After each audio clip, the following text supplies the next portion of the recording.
So, good morning mga kapusang gaga. Ang rampa na naman natin today ay dito tayo sa may part ng Nayara. Actually, parang dito lagi ginaganap ang kasal. Kaya tandaan nyo na tong lugar na to ha. Nayara ang pangalan nito. So, dito ko gaganapin yung birthday ko sa susunod na taon. Charot! So, eto na yung mga vases na gagamitin natin today. Or kaya gusto nyo, siya naman yung gamitin nyo. Charbot! At eto na yung mga vases natin na galing Japan. So, sa sobrang dami niya, parang tinatamad ka na tuloy mag-work. Charot lang, bawal mapagod. Alam mo namang may jobang sinusuportahan. Charing. So, ito yung area ng paggaganapan ng concert mamayos. Diba? Puro lang siyang plywood. Tapos mamaya magiging bonggang-bongga na yan. Parang ang husky ng voice ko sis. Parang nasagad kasi kanina. At syempre, hindi mawawala ang dining area. Dito tayo sa may dining area. Wala pang masyadong ayos. Puro table pa lang. At ito na yung violet na nag-work dito. Sabi ko sa kanya, gumalaw siya kasi hindi naman picture. So sa mga gustong kumuha ng numberette niya, PM is the key. Charorot!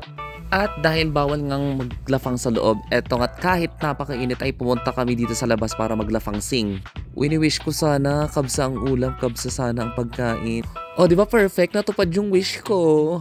Na super kabsability na naman ang lafang sing natin. Oh.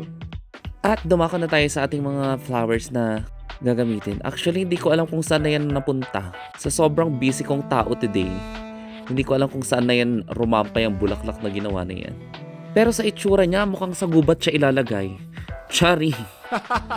At dito na tayo sa paggaganapan ng mini concert. Diba, ang bilis nilang gumawa today. Ayaw nilang mabulyawan sila ng amo. Char! Ang galing diba? One day lang nila dinikit yan lahat. Ngayong araw lang.